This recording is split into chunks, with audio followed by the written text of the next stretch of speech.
Hello everyone, my name is Clay, and welcome to another episode of Terminally Nerdy's Indie Impressions, the show where I take a look at independent and non-AAA games, giving you my quick first impressions after at least 2 hours of gameplay, because if that's good enough for Steam refunds, it's good enough for me. And today, we're going to be looking at a game that was in development, or not was, is still technically, at the time of recording this, in development by the creator of Super Hexagon and VVVVV, I think it was enough V's. It's called Dicey Dungeons. Now, Dicey Dungeons was suggested to me by one of my patrons, a guy by the name of Zardoz, so thanks Zardoz. And this is a cute little sort of roguelike, I want to call it a coffee break game. So in Dicey Dungeons, you're going to basically be picking a character from a selection of like warrior, witch, robot, jester, and then you're going to be going into and running through randomized dungeons. Now, at its core, essentially what you're doing is every round you're going to have your character roll some dice, and you're going to use those dice to perform attacks or actions. Different attacks and different classes have different methods of manipulating those dice. For example, the warrior has the ability innately to re-roll some of his dice up to a certain number of times per turn.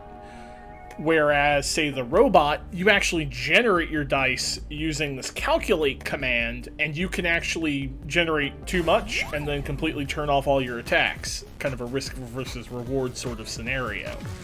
Your objective is to make it through so many floors of a randomized dungeon with randomized enemies.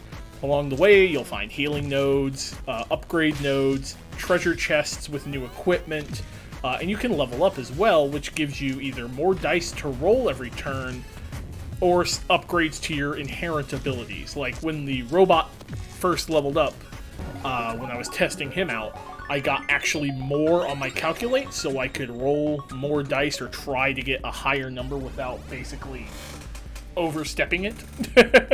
Whereas the warrior pretty much just gets extra dice and extra HP, which is really, really handy.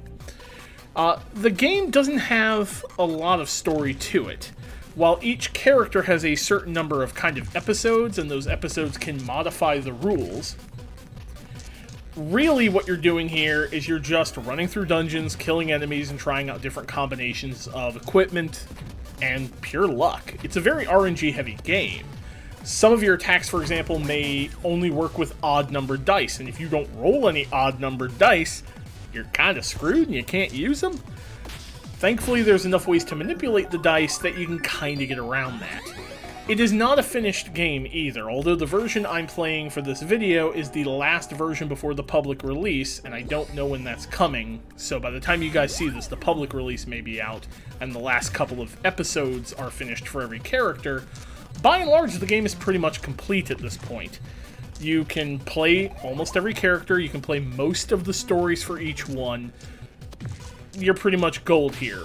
Now, there is a lot of humor to this. The enemies are really funny to see, and I really like the art style to it a lot.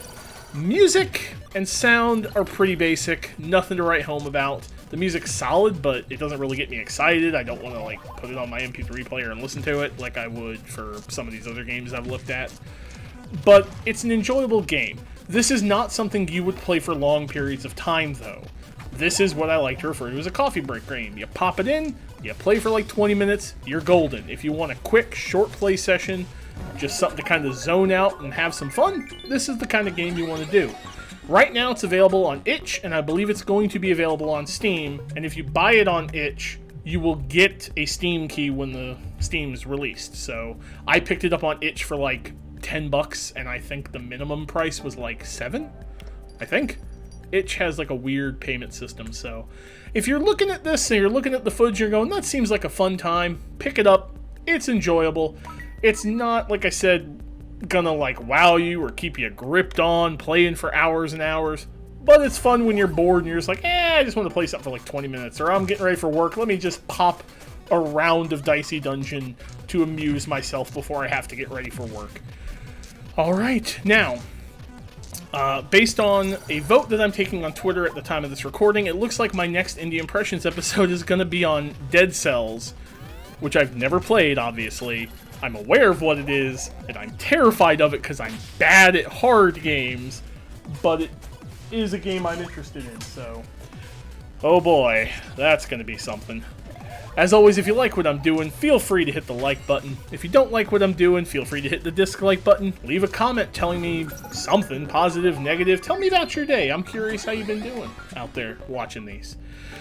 You can follow me on Twitter at Terminally Nerdy. You can find my website, terminallynerdy.com. Visit me on Patreon if you want early access to all of these, because this is being recorded June 1st, and my patrons are going to have it like June 3rd, and the rest of y'all, you're getting it like on June 21st or something. So if you want these videos the instant I'm finished with them, and you want to support me in making them, patreon.com/terminallynerdy is where to go.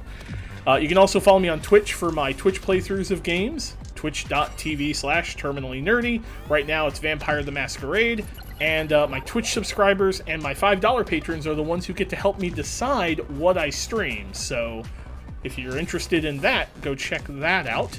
And as always, thanks for watching, and remember, stay nerdy, everybody. Have a great one.